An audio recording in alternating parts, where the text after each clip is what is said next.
Chapter 4 है जलवायु या क्लाइमेट। पिछले 2 अध्याय में आप हमारे देश की स्थलाकृति और अपवाह के बारे में पढ़ चुके हैं। किसी क्षेत्र के प्राकृतिक पर्यावरण को समझने के लिए आवश्यक 3 मूल तत्व होते हैं। कौन से मूल तत्व? जिसमें से 2 है। क्या है? पहला है स्थलाकृति और दूसरा है अपवाह तंत्र।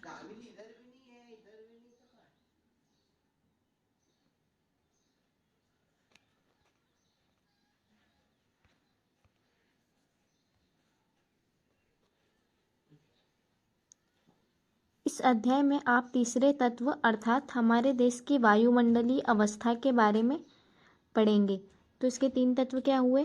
स्थलाकृति, अपवाह तंत्र और वायुमंडलीय अवस्था। हम दिसंबर में ऊनी वस्त्र क्यों पहनते हैं अथवा मई का महीना गर्म एवं असुविधाजनक क्यों होता है या जून एवं जुलाई में वर्षा क्यों होती है, इन सभी प्रश्नों के उत्तर आप भारत की जलवायु का अध्ययन करके जान सकेंगे। एक विशाल क्षेत्र के लंबी समय अवधि यानी कि 30 वर्ष से अधिक में मौसम की अवस्थाओं तथा विविधताओं का कुल योग जलवायु है। यहाँ से जलवायु की परिभाषा हमको क्या मिलती है कि एक विशाल क्षेत्र, कोई विशाल क्षेत्र है, उस विशाल क्षेत्र में लंबी समय अवधि, कितनी लंबी? 30 वर्ष या उससे अधिक। किसी क्षेत्र में 30 वर्ष या उससे अधिक की लंबी समय अवधि में जो मौसम की अवस्थाएं हैं, भिन्न भिन्न अवस्थाएं तथा जो मौसम की विविधता है, इसको जब अपन कलेक्ट करके 30 वर्षों के अंतराल के बाद देखते हैं तो उसको जलवायु कहा जाएगा। यानी कि ये इंस्टेंट नहीं होता है, ये एक दीर्घकालिक प्रक्रिया होती है। आगे क्या है? मौसम एक विशेष समय में एक क्षेत्र के वायुमंडलीय अवस्था को बताता है। हमने देखा जलवायु क्या है? एक लंबी समय अवधि के बाद होने वाले परिवर्तन मौसम में। मौसम क्या है? मौसम एक विशेष समय में एक क्षेत्र के वायुमंडलीय अवस्था। मौसम एक विशेष क्षेत्र की और इंस्टेंट यानी कि तत्कालिक होने वाला परिवर्तन है या तत्कालिक होने वाली वायुमंडलीय अवस्था है, जबकि जलवायु लंबे समय की अवस्था है और मौसम जो है वो अल्पकाल की अवस्था है। मौसम तथा जलवायु के तत्व जैसे तापमान, वायुमंडलीय दाब, पवन, आर्द्रता तथा वर्षण एक ही होते हैं। आपने अवश्य ध्यान दिया होगा कि मौसम की अवस्था प्रायः एक दिन में कई बार बदलती है, लेकिन फिर भी कुछ सप्ताह, महीनों तथा वायुमंडलीय अवस्था लगभग एक समान ही बनी रहती है। जैसे दिन गर्म या ठंडे, हवादार या शांत, आसमान बादलों से घिरा या साफ तथा आर्द्र या शुष्क हो सकते हैं। महीनों की औसत वायुमंडलीय अवस्था के आधार पर वर्ष को ग्रीष्म, शीत या वर्षा ऋतुओं में विभाजित किया गया है। विश्व को अनेक जलवायु प्रदेशों में बांटा गया है। क्या आप जानते हैं कि भारत की जलवायु कैसी है तथा ऐसा क्यों है? हम इस संबंध में इस अध्याय में पढ़ने वाले हैं। मानसून शब्द की व्युत्पत्ति अरबी भाषा के मौसम से हुई है, जिसका शाब्दिक अर्थ है मौसम। मानसून शब्द की उत्पत्ति किस भाषा के शब्द से हुई है? अरबी भाषा के शब्द मौसम से हुई है, जिसका शाब्दिक अर्थ है मौसम। मानसून का अर्थ क्या है? एक वर्ष के दौरान वायु की दिशा में ऋतु के अनुसार परिवर्तन। एक वर्ष में वायु की दिशा में ऋतु में होने वाले परिवर्तन को मानसून कहा जाता है। अब देखते हैं भारत की जलवायु को मानसूनी जलवायु कहा जाता है। एशिया में इस प्रकार की जलवायु मुख्यतः दक्षिण तथा दक्षिण पूर्व में पाई जाती है। सामान्यतः प्रतिरूप में लगभग एक रूपता होते हुए भी देश की जलवायु अवस्था में स्पष्ट प्रादेशिक भिन्नताएं हैं। आइए हम 2 महत्वपूर्ण तत्व तापमान एवं वर्षण को लेकर देखें कि एक स्थान से दूसरे स्थान पर तथा एक मौसम से दूसरे मौसम में इनमें किस प्रकार की भिन्नता है। गर्मियों में राजस्थान के मरुस्थल में कुछ स्थानों का तापमान लगभग 50 डिग्री सेंटीग्रेड तक पहुंच जाता है, जबकि जम्मू कश्मीर के पहलगाम में तापमान लगभग 20 डिग्री सेल्सियस रहता है। सर्दी की रात में जम्मू कश्मीर के द्रास का तापमान -45 डिग्री तक हो सकता है, जबकि तिरुवनंतपुरम में यह 22 डिग्री हो सकता है। क्या आप जानते हैं कुछ क्षेत्रों में रात एवं दिन के तापमान में बहुत अधिक अंतर होता है। थार के मरुस्थल में दिन का तापमान 50 डिग्री हो सकता है, जबकि उसी रात यह नीचे गिरकर 15 डिग्री तक पहुंच जा सकता है। दूसरी ओर केरल या अंडमान निकोबार में दिन तथा रात का तापमान लगभग समान ही रहता है। अब वर्षण की ओर ध्यान दें। वर्षण के रूप में तथा प्रकार में ही नहीं, बल्कि इसकी मात्रा एवं ऋतु के अनुसार वितरण से भी इसकी भिन्नता होती है। हिमालय में वर्षण अधिकतम हिम के रूप में होता है तथा देश के शेष भाग में यह वर्षा के रूप में होता है। वार्षिक वर्षण में भिन्नता मेघालय में 400 सेंटीमीटर से लेकर लद्दाख एवं पश्चिमी राजस्थान में यह 10 सेंटीमीटर से भी कम होती है। देश के अधिकतर भागों में जून से सितंबर तक वर्षा होती है, लेकिन कुछ क्षेत्रों जैसे तमिलनाडु तट पर अधिकतर वर्षा अक्टूबर एवं नवंबर में होती है। सामान्य रूप से तटीय क्षेत्रों के तापमान में अंतर कम होता है। देश के आंतरिक भागों में मौसमी या ऋतुनिष्ठ अंतर अधिक होता है। उत्तरी मैदान में वर्षा की मात्रा सामान्यतः पूर्व से पश्चिम की ओर घटती जाती है। ये भिन्नताएं लोगों के जीवन में विविधता लाती है, जो उनके भोजन, वस्त्र और घरों के प्रकार को दिखाती है। जलवायु नियंत्रण। किसी भी क्षेत्र की जलवायु को नियंत्रित करने वाले 6 प्रमुख कारक हैं।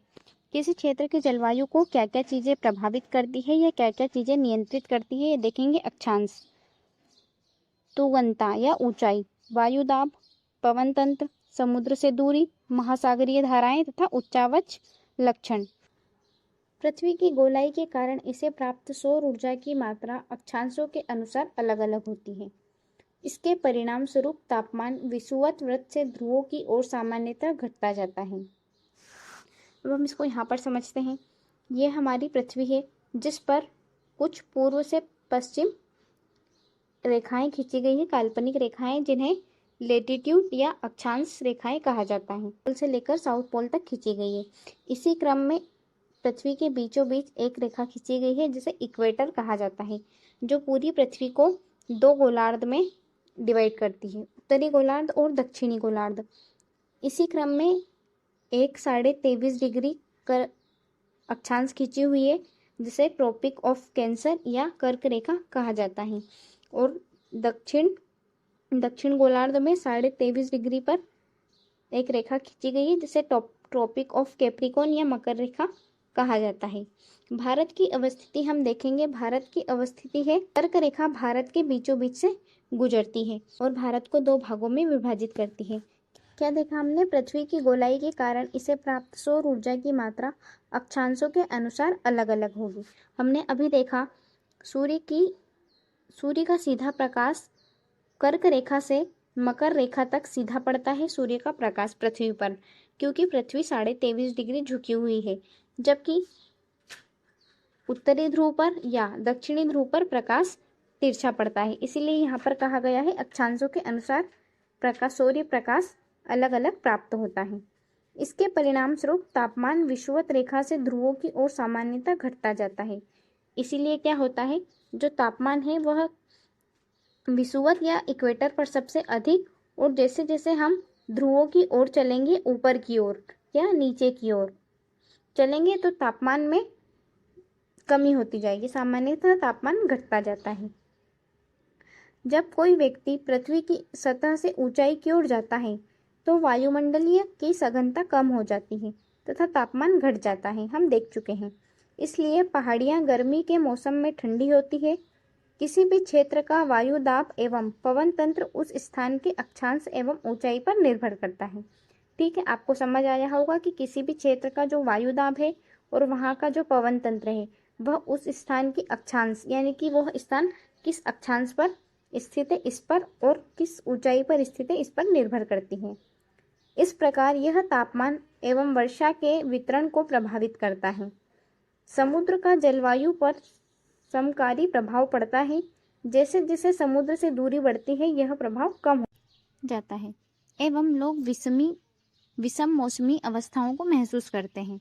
इसे महाद्वीपीय अवस्था, गर्मी में बहुत अधिक गर्म एवं सर्दी में बहुत अधिक ठंडा कहा जाता है। महासागरीय धाराएं समुद्र से तट की ओर चलने वाली हवाओं के साथ तटीय क्षेत्रों की जलवायु को प्रभावित करती है। उदाहरण के लिए हम समझेंगे कोई भी तटीय क्षेत्र जहाँ गर्म या ठंडी जलधाराएं बहती है और वायु की दिशा समुद्र से तट की ओर हो, तब तट पर गर्म या ठंडा हो जाएगा। तब तट क्या हो जाएगा? गर्म हो जाएगा या ठंडा हो जाएगा। तो में किसी स्थान की जलवायु को निर्धारित करने में उच्चावच की भी महत्वपूर्ण भूमिका होती है। ऊंचे पर्वत ठंडी अथवा गर्म वायु को अवरोधित करते हैं। यदि उनकी ऊंचाई इतनी हो कि वे वर्षा लाने वाली वायु के रास्तों को रोकने में सक्षम होते हैं, तो उस क्षेत्र में वर्षा का कारण भी बन सकते हैं। पर्वतों के पवन विमुख ढाल अपेक्षाकृत सूखे रहते हैं। हमने देखा जलवायु को नियंत्रित करने वाले कारक क्या क्या है। अक्षांश की स्थिति एक, तो दूसरा है ऊंचाई, तीसरा है वायु दाब, समुद्र से दूरी, महासागरीय धाराएं और उच्चावच। अब हम जानने वाले हैं भारत की जलवायु। ये हमने सबके परिप्रेक्ष्य में देखा था, अब हम भारत के परिप्रेक्ष्य में देखेंगे। भारत की जलवायु को प्रभावित करने वाले कौन कौन से कारक हैं। पहला कारक है अक्षांश या कर्कवृत्त। देश के मध्य भाग में पश्चिम के कच्छ के रण से लेकर पूर्व में मिजोरम से होकर गुजरती है। अभी हमने देखा था ये पृथ्वी पर इक्वेटर, ऊपर में 1 डिग्री पर कर्क रेखा तथा दक्षिण में 23.5 डिग्री पर मकर रेखा खींची हुई है। हमने देखा था कर्क रेखा भारत के बीचों बीच से गुजरती है। क्या बोला गया है यहाँ पर कि पश्चिम में कच्छ के रण से लेकर पूर्व में मिजोरम तक गुजरती है कर्कवृत्त। देश का लगभग आधा भाग कर्कवृत्त के दक्षिण में, आधा भाग हमने देखा भारत के बीचों बीच से गुजरती है। तो भारत का जो आधा भाग है वो कर्क रेखा के दक्षिण में स्थित है, जो उसे उष्णकटिबंध, उष्ण मतलब होता है गर्म, जो उसे गर्म कटिबंध क्षेत्र, और कर्कवृत्त के ऊपर स्थित शेष भाग उसे उपोष्ण कटिबंध। क्योंकि भारत आधा कर्क रेखा के नीचे और आधा कर्क रेखा के ऊपर स्थित है। हमने देखा था कि सूर्य प्रकाश जो है वो 23.5 डिग्री कर्क रेखा से लेकर दक्षिण में 23.5 डिग्री मकर रेखा तक सीधा पड़ता है। बाकी ध्रुवों पर सूर्य का प्रकाश जो है वो तिरछा पड़ता है। तो यहाँ पर यही कहा गया है कि कर्कवृत्त से ऊपर का जो भारत है वहाँ की जलवायु कैसी है? उपोष्ण कटिबंध, यानी कि वो ठंडा प्रदेश हम कह सकते हैं। और भारत के जो दक्षिण में स्थित है वो उष्णकटिबंधीय क्षेत्र में आता है। इसलिए भारत की जलवायु में उष्णकटिबंधीय जलवायु एवं उपोष्ण कटिबंधीय जलवायु दोनों विशेषताएं हैं। क्या है? कर्क रेखा भारत के बीचों बीच से गुजरती है, इसीलिए भारत में उष्णकटिबंध एवं उपोष्ण कटिबंध दोनों प्रकार की जलवायु विशेषताएं उपस्थित होती है। दूसरा फैक्टर है ऊंचाई। भारत के उत्तर में हिमालय पर्वत स्थित है। इसकी औसत ऊंचाई कितनी है? 6000 मीटर। भारत का तटीय क्षेत्र भी विशाल है, जहां अधिकतम ऊंचाई लगभग 30 मीटर है। हिमालय मध्य एशिया से आने वाली ठंडी हवाओं को भारतीय उपमहाद्वीप में प्रवेश करने से रोकता है। क्या हुआ? भारत के उत्तर में हिमालय पर्वत स्थित है, इसकी औसत ऊंचाई 6000 मीटर है तथा भारत के तटीय क्षेत्र भी विशाल है, इनकी ऊंचाई 30 मीटर है। हिमालय एशिया से आने वाली ठंडी हवाओं या साइबेरिया रसिया से आने वाली ठंडी हवाओं से भारतीय उपमहाद्वीप को प्रवेश करने से रोकता है। एक प्रकार से हिमालय हमारी रक्षा करता है। इन्हीं पर्वतों के कारण इस क्षेत्र में मध्य एशिया की तुलना में ठंड कम पड़ती है। तीसरा है वायुदाब एवं पवन। भारत में जलवायु तथा संबंधित मौसम अवस्थाएं निम्नलिखित वायुमंडलीय अवस्थाओं से संचालित होती हैं। वायुदाब एवं धरातलीय पवनें, ऊपरी वायु परिसंचरण तथा पश्चिमी चक्रवाती विक्षोभ या उष्णकटिबंधीय चक्रवात। भारत उत्तर पूर्वीय व्यापारिक पवनों यानी कि ट्रेड विंड्स वाले क्षेत्र में स्थित है। ये पवनें उत्तरी गोलार्ध के उपोष्ण कटिबंधीय उच्च दाब पट्टियों से उत्पन्न होती है और ये दाहिनी दक्षिण की ओर बहती है। कोरियोलिस बल के कारण दाहिनी ओर विक्षेपित होकर विषुवतीय निम्न दाब वाले क्षेत्रों की ओर बढ़ती है। कोरियोलिस बल क्या है हम आगे देखेंगे। सामान्यतः इन पवनों में नमी की मात्रा बहुत कम होती है, क्योंकि ये स्थलीय भागों पर उत्पन्न होती है। इनमें नमी की मात्रा कम क्यों होती है? क्योंकि ये स्थलीय भागों से उत्पन्न होती है और बहती है। इसलिए इन पवनों के द्वारा वर्षा कम होती है या होती ही नहीं है। इस प्रकार भारत का शुष्क क्षेत्र होना चाहिए, लेकिन ऐसा नहीं है। आइए देखते हैं क्यों। कोरियोलिसिस बल। पृथ्वी के घूर्णन के कारण उत्पन्न आभासी बल को कोरियोलिसिस बल कहते हैं। इस बल के कारण पवनें उत्तरी गोलार्ध में दाहिने और दक्षिणी गोलार्ध में बाईं ओर विक्षेपित हो जाती है। इसे फेरल का नियम भी कहा जाता है। हमने देखा था पृथ्वी के बीचों बीच इक्वेटर है। इक्वेटर के ऊपर वाला गोलार्ध उत्तरी गोलार्ध और नीचे वाला गोलार्ध दक्षिणी गोलार्ध कहलाता है। क्या है कोरियोलिसिस बल? इस बल के कारण पवनें क्या होती है, उत्तरी गोलार्ध में दाहिनी ओर। उत्तरी गोलार्ध में पवनें अगर जाएगी तो वो अपने दाहिनी ओर यानी कि इस ओर मुड़ जाएगी। पवन को ऐसे जाना चाहिए लेकिन वो दाहिनी ओर मुड़ जाएगी। और तथा दक्षिणी गोलार्ध में बाईं ओर विक्षेपित हो जाती हैं। इसे ही फेरल का नियम भी कहा जाता है। भारत की वायु दाब एवं पवन तंत्र अद्वितीय है। शीत ऋतु में हिमालय के उत्तर में उच्च दाब होता है। इस क्षेत्र की ठंडी शुष्क हवाएं दक्षिण में निम्न दाब वाले महासागरीय क्षेत्र के ऊपर बहती है। ग्रीष्म ऋतु में आंतरिक एशिया एवं उत्तर पूर्वी भारत के ऊपर निम्न दाब का क्षेत्र उत्पन्न होता है। इसके कारण गर्मी के दिनों में वायु की दिशा पूरी तरह से परिवर्तित हो जाती है। वायु दक्षिण में स्थित हिंद महासागर के उच्च दाब वाले क्षेत्र से दक्षिण पूर्व दिशा में बहते हुए विषुवत को पार करके दाहिनी ओर मुड़ते हुए भारतीय उपमहाद्वीप पर स्थित निम्न दाब की ओर बहने लगती है। इन्हें दक्षिण पश्चिम मानसून पवनों के नाम से जाना जाता है। ये पवनें कोस्ट महासागरों के ऊपर बहती है एवं नमी ग्रहण करती है तथा भारत की मुख्य भूमि पर वर्षा कराती है। अब हम देखेंगे ऋतुएं क्या हैं। मानसूनी जलवायु की विशेषता एक विशिष्ट मौसमी प्रतिरूप है। एक ऋतु से दूसरे ऋतु में मौसम की अवस्थाओं में बहुत अधिक परिवर्तन होता है। विशेषकर देश के आंतरिक भागों में ये परिवर्तन अधिक मात्रा में परिलक्षित होते हैं। तटीय क्षेत्रों में तापमान में बहुत अधिक भिन्नता नहीं होती, यद्यपि यहाँ वर्षा के प्रारूपों में भिन्नताएं होती हैं। आप अपने क्षेत्र में कितने प्रकार की ऋतुओं का अनुभव करते हैं? भारत में मुख्यतः 4 ऋतुओं को पहचाना जा सकता है, जिसमें है शीत ऋतु, ग्रीष्म ऋतु, कुछ क्षेत्रीय विविधताओं के साथ मानसून के आगमन तथा वापसी का काल। शीत ऋतु। उत्तर भारत में शीत ऋतु मध्य नवंबर से आरंभ होकर फरवरी तक चलती है। शीत ऋतु नवंबर से आरंभ होकर फरवरी तक चलती है। भारत के उत्तरी भाग में दिसंबर व जनवरी सबसे ठंडे महीने होते हैं। भारत नॉर्थ इंडिया में सबसे ठंडे महीने कौन से होते हैं? दिसंबर और जनवरी। तापमान दक्षिण से उत्तर की ओर बढ़ने पर घटता जाता है।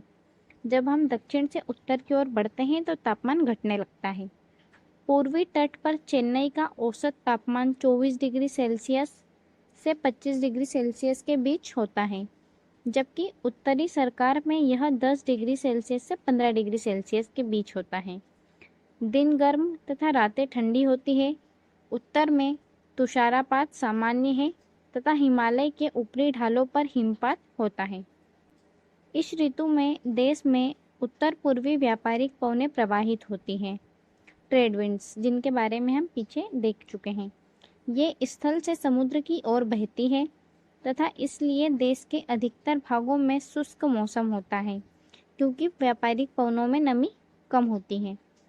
इन पवनों के कारण कुछ मात्रा में वर्षा तमिलनाडु के तट पर होती है, क्योंकि वहाँ ये पवनें समुद्र से स्थल की ओर चलती हैं। तमिलनाडु के तट पर वर्षा क्यों होती है इन पवनों से? क्योंकि वहाँ पर ये पवनें समुद्र से स्थल की ओर चलती है और बाकी जगह यह पवनें स्थल से समुद्र की ओर चलती हैं। समुद्र से स्थल की ओर चलती है तो इनमें कुछ नमी आती है और इसीलिए ये लोग तमिलनाडु के तट पर वर्षा करती हैं। देश के उत्तरी भाग में एक कमजोर उच्च दाब का क्षेत्र बन जाता है, जिसमें हल्की पवन इस क्षेत्र के बाहर की ओर प्रवाहित होती है। उच्चावच से प्रभावित होकर पवन पश्चिम तथा उत्तर पश्चिम में गंगा घाटी में बहती है।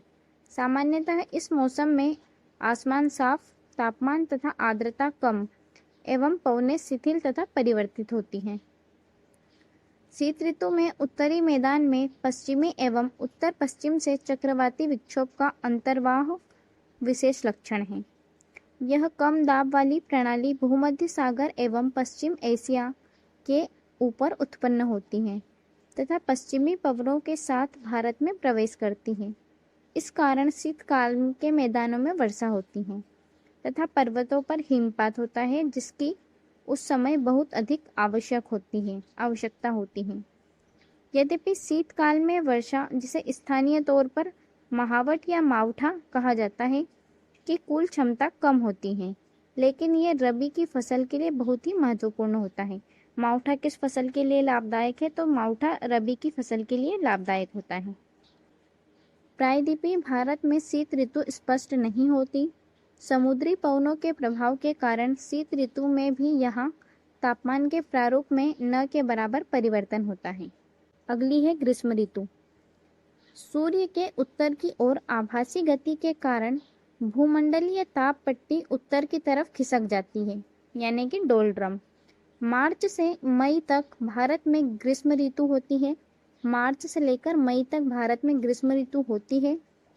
ताप पट्टी के स्थानांतरण के प्रभाव का पता विभिन्न अक्षांशों पर मार्च से मई के दौरान रिकॉर्ड किए गए तापमान को देखकर लगाया जा सकता है। मार्च में दक्कन के पठार का उच्च तापमान लगभग 38 डिग्री सेल्सियस होता है। अप्रैल में मध्य प्रदेश एवं गुजरात का तापमान 42 डिग्री सेल्सियस होता है। मई में देश के उत्तर पश्चिम भागों का तापमान सामान्यतः 45 डिग्री सेल्सियस होता है। प्रायद्वीपीय भारत में समुद्री प्रभाव के कारण तापमान कम होता है। देश के उत्तरी भाग में ग्रीष्मकाल में तापमान में वृद्धि होती है तथा वायु दाब में कमी आती है। मई के अंत में उत्तर पश्चिम में थार के रेगिस्तान से लेकर पूर्व एवं दक्षिण पूर्व में पटना तथा छोटा नागपुर पठार तक एक कम दाब का लंबवत क्षेत्र उत्पन्न होता है। पवन का परिसंचरण इस गर्त के चारों ओर प्रारंभ होता है। लू ग्रीष्मकाल का एक प्रभावी लक्षण है। ये धूल भरी गर्म एवं शुष्क पवनें होती हैं, जो दिन के समय भारत के उत्तर एवं उत्तर पश्चिमी क्षेत्रों में चलती है। कभी कभी ये देर शाम तक जारी रहती है। इस हवा का सीधा प्रभाव घातक भी हो सकता है। उत्तर भारत में मई के महीने के दौरान सामान्यतः धूल भरी आंधियां आती है। ये आंधियां अस्थायी रूप से आराम पहुंचाती है, क्योंकि ये तापमान को कम कर देती है तथा अपने साथ ठंडे समीर एवं हल्की वर्षा लाती है। इस मौसम में कभी कभी तीव्र हवाओं के साथ गरज वाली मूसलाधार वर्षा भी होती है। इसके साथ प्रायः हिमवृष्टि भी होती है। वैशाख के महीने में होने के कारण पश्चिम बंगाल में इसे काल वैशाखी कहा जाता है। ग्रीष्म ऋतु के अंत में कर्नाटक एवं केरल में प्रायः पूर्व मानसूनी वर्षा होती है। इसके कारण आम जल्दी पक जाते हैं तथा प्रायः इसे आम्र वर्षा भी कहा जाता है। कर्नाटक और केरल में इसे आम्र वर्षा और पश्चिम बंगाल में इसे काल वैशाखी कहा जाता है। वर्षा ऋतु या मानसून का आगमन। जून के प्रारंभ में उत्तरी मैदान में निम्न दाब की अवस्था तीव्र होती है। यह दक्षिणी गोलार्ध की व्यापारिक पवनों को आकर्षित करता है। ये दक्षिण पूर्व व्यापारिक पवनें दक्षिणी समुद्रों के उपोष्ण कटिबंधीय क्षेत्रों में उत्पन्न होती है। चूँकि ये पवनें गर्म महासागरों के ऊपर से होकर गुजरती है, इसलिए ये अपने साथ इस महाद्वीप में बहुत अधिक मात्रा में नमी लाती है। ये पवनें तीव्र होती है तथा 30 किलोमीटर प्रति घंटे की औसत वेग से चलती है। सुदूर उत्तर पूर्वी भाग को छोड़कर ये मानसूनी पवनें देश के शेष भाग में लगभग 1 महीने में पहुंच जाती हैं। दक्षिण पश्चिम मानसून का भारत के अंतर्वाह यहाँ के मौसम को पूरी तरह से परिवर्तित कर देता है। मौसम के प्रारंभ में पश्चिमी घाट के पवनमुखी भागों में भारी वर्षा लगभग 250 सेंटीमीटर से अधिक होती है। दक्कन का पठार एवं मध्य प्रदेश के कुछ भागों में भी वर्षा होती है। यद्यपि ये क्षेत्र वृष्टि छाया क्षेत्र के अंतर्गत आते हैं। इस मौसम की अधिकतर वर्षा देश के उत्तर पूर्वी भागों में होती है। खासी पहाड़ी के दक्षिणी श्रृंखलाओं में स्थित मासिनराम विश्व में सबसे अधिक औसत वर्षा प्राप्त करता है। मासिनराम मेघालय में खासी पहाड़ियों में अवस्थित स्थान है, जहां पर विश्व में सबसे अधिक औसत वर्षा होती है।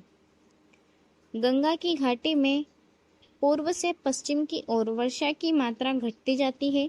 राजस्थान एवं गुजरात के कुछ भागों में वर्षा बहुत कम होती है। मानसून से संबंधित एक अन्य परिघटना है वर्षा में विराम। इस प्रकार इसमें आर्द्र एवं शुष्क दोनों तरह के अंतराल होते हैं। दूसरे शब्दों में मानसूनी वर्षा एक समय में कुछ दिनों तक ही होती है। इससे वर्षा रहित अंतराल भी होते हैं।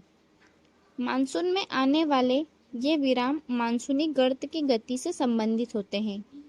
विभिन्न कारणों से गर्त एवं इसका अक्ष उत्तर या दक्षिण की ओर खिसकता रहता है, जिसके कारण वर्षा का स्थानिक वितरण सुनिश्चित होता है। जब मानसून के गर्त का अक्ष मैदान के ऊपर होता है, तब इन भागों में वर्षा अच्छी होती है, तथा दूसरी ओर जब अक्ष हिमालय के समीप चला जाता है, तब मैदानों में लंबे समय तक शुष्क अवस्था रहती है, तथा हिमालय की नदियों के पर्वतीय जलग्रहण क्षेत्रों में विस्तृत वर्षा होती है।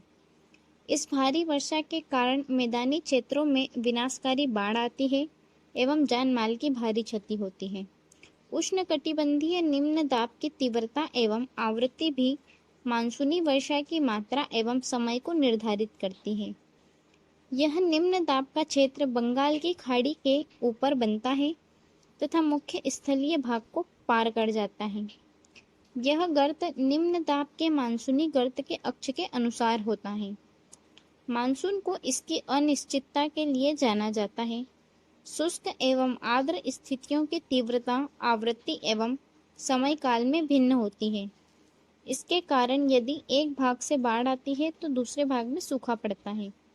इसका आगमन एवं वापसी प्रायः अव्यवस्थित होता है, इसलिए यह कभी कभी देश के किसानों की कृषि कार्यों को अव्यवस्थित कर देता है। मानसून की वापसी या परिवर्तनीय मौसम।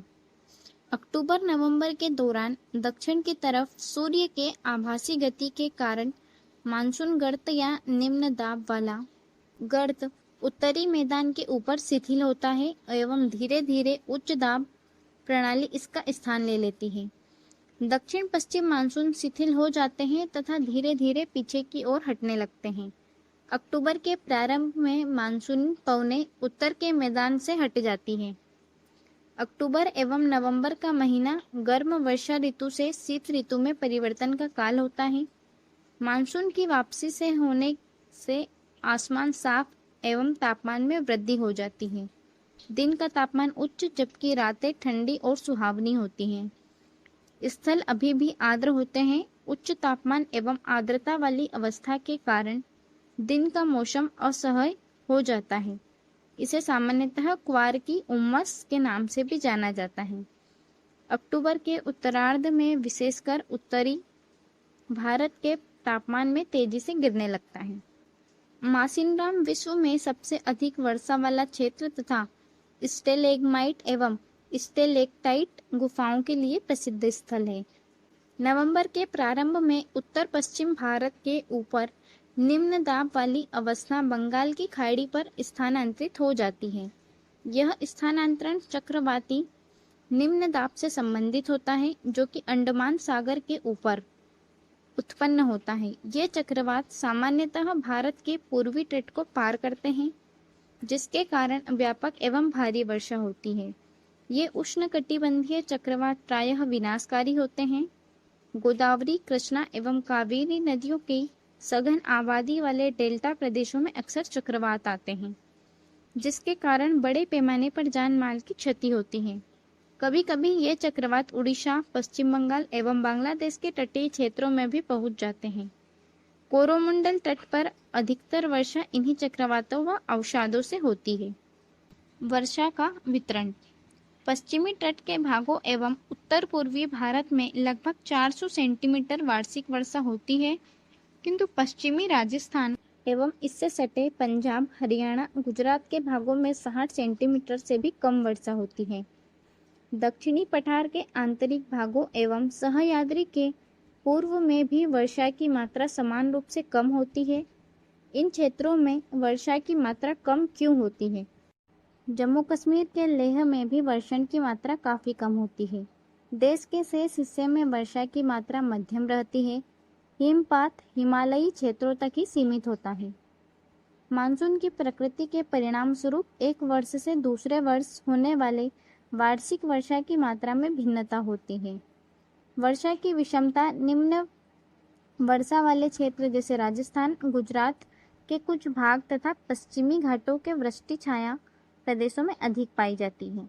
अतः अधिक वर्षा वाले क्षेत्रों में बाढ़ अधिक आती है, जबकि निम्न वर्षा वाले क्षेत्रों में सूखे की आशंका बनी रहती है। मानसून एकता का परिचायक। आप पहले ही पढ़ चुके हैं कि हिमालय अत्यंत ठंडी पवनों से भारतीय उपमहाद्वीप की रक्षा करता है। इसके कारण अपेक्षाकृत उच्च अक्षांशों के बावजूद उत्तरी भारत में निरंतर ऊंचा तापमान बना रहता है। इसी प्रकार प्रायद्वीपीय पठार में तीनों ओर से समुद्र के प्रभाव के कारण न तो अधिक गर्मी पड़ती है न अधिक सर्दी।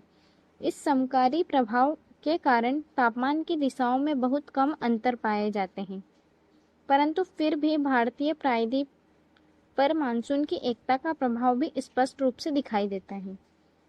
पवन की दिशाओं का ऋतुओं के अनुसार परिवर्तन तथा उनसे संबंधित ऋतु की दशाएं ऋतु चक्रों को एक लय प्रदान करती हैं। वर्षा की अनिश्चितताएं तथा उसका असमान वितरण मानसून का एक विशिष्ट लक्षण है। संपूर्ण भारतीय भूदृश्य, इसके जीव तथा वनस्पति, इसका कृषि चक्र, मानव जीवन तथा इसके त्योहार उत्सव सभी इस मानसून लय के चारों ओर घूम रहे हैं। उत्तर से दक्षिण तथा पूर्व से पश्चिम तक संपूर्ण भारतवासी प्रतिवर्ष मानसून के आगमन की प्रतीक्षा करते हैं। ये मानसून पवनें हमें जल प्रदान कर कृषि की प्रक्रिया में तेजी लाती है एवं संपूर्ण देश को एक सूत्र में बांधती है। नदी घाटियाँ जो इन जलों का संवहन करती है, उन्हें भी एक नदी घाटी इकाई का नाम दिया जाता है।